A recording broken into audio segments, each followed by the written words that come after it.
আমি ব্যাংকিং সেক্টরে 16 বছর কাজ করে আমার মনে হয়েছে আমার ফ্যামিলিতে আসলে আমি ঠিকমতো সময় দিতে পারছি না। আমার বাচ্চারা বড় হচ্ছে, তো ফ্যামিলিতে সময় দিতে হবে। সেই চিন্তা থেকেই যে আমি বিজনেসে ঢুকবো। এখন বিজনেসটা কি হবে? আমার কাছে মনে হচ্ছে এই সবজির বিজনেস, এটা আসলে আমাদের জন্য, যেটা আমি কর্পোরেট সেক্টরে যখন ছিলাম আমি ফিল করেছি যে সবজি কেটে ধুয়ে বেছে রান্না করতে আমাকে যে সমস্যায় পড়তে হয়েছে, এরকম প্রতিটা নারী এই সমস্যাটা ফেস করেন। এমনকি যারা ব্যাচেলর আছেন, যারা বয়স্ক বাবা মা আছেন, তারা সবাই এই সমস্যাটা ফেস করতেছেন। সেই দিকটা চিন্তা করে আমার কাছে মনে হচ্ছে যে সবজি কেটে বেছে যদি আমি প্রক্রিয়াজাত করে বা প্যাকেটজাত করে সবার দাঁড় গড়ে পৌঁছে দিতে পারি, তাহলে এই জিনিসটা সবার জীবনটাকে সহজ করে দিবে আর সময় সেভ করতে পারবেন। যেই সময়টুকু উনি কুটাবাছা করে সময় নষ্ট করতেন, সেই সময়টুকু উনি ফ্যামিলিতে দিতে পারবেন। ফ্যামিলি একটা কোয়ালিটি টাইম তার কাছ থেকে পাবে।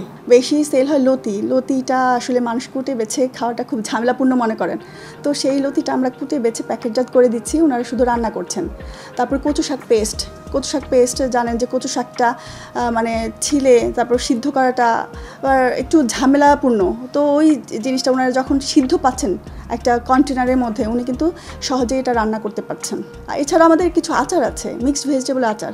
আমাদের মিক্সড ভেজিটেবলটাও খুব চলে, কারণ মিক্সড ভেজিটেবলে আমাদের 6-7টা ভেজিটেবল দিয়ে আমার মিক্সড ভেজিটেবলটা করা। তো একজনের পক্ষে 6-7টা সবজি একসাথে কেটে তারপর একটা প্যাকেট রেডি করে কিন্তু একটু সময়ের ব্যাপার।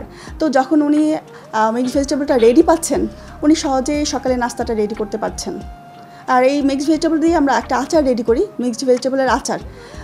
আমি কখনো আসলে আমার কুক ফ্রেশ থেকে এই আচারটা আমরা তৈরি করেছি। আমরা এর আগে কখনো মিক্সড ভেজিটেবল আচারটা আসলে আমরা টেস্ট করিনি। আমাদের নিজের আইডিয়া থেকেই আমাদের এই যে আচারটা রেডি করা।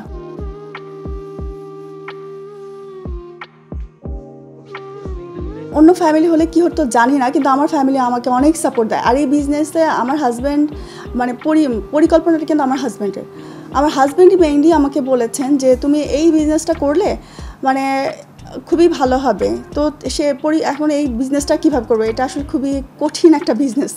এই বিজনেসটা কীভাবে করব, কোনভাবে চলবো, পুরো দিক নির্দেশনা কিন্তু উনি দিচ্ছেন, এখনও দিচ্ছেন যে আমার স্ট্র্যাটেজিগুলো কী হবে, আমার বিজনেস পলিসি কী হবে, আমি তার সাপোর্ট পাচ্ছি।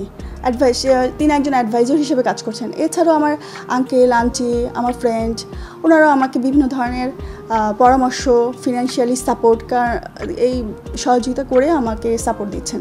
আমাদের ভবিষ্যৎ পরিকল্পনা যে কুক ফ্রেশটা এই শহর ছেড়ে অন্য শহরে যাবে, পুরো ঢাকা সিটিতেই সবাই ইনশাল্লাহ পাবেন।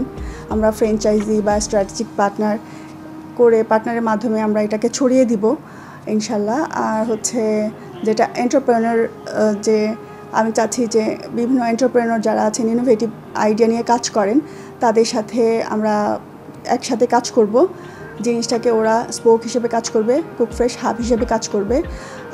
আমাদের বিজনেসটা যেটা, আমাদের আরেকটা টার্গেট হচ্ছে যে বিজনেসটা যত বড় হবে, আমার সেল ভলিউমটা যত বাড়বে, আমি তখন প্রান্তিক কৃষক থেকে সবজিগুলো কালেক্ট করে আমি বিভিন্ন জায়গায় সরবরাহ করব, যেটাতে কৃষকও একটা ভালো দাম পাবে আর ভোক্তারাও ফ্রেশ জিনিসটা ন্যায্য মূল্যে পাবে।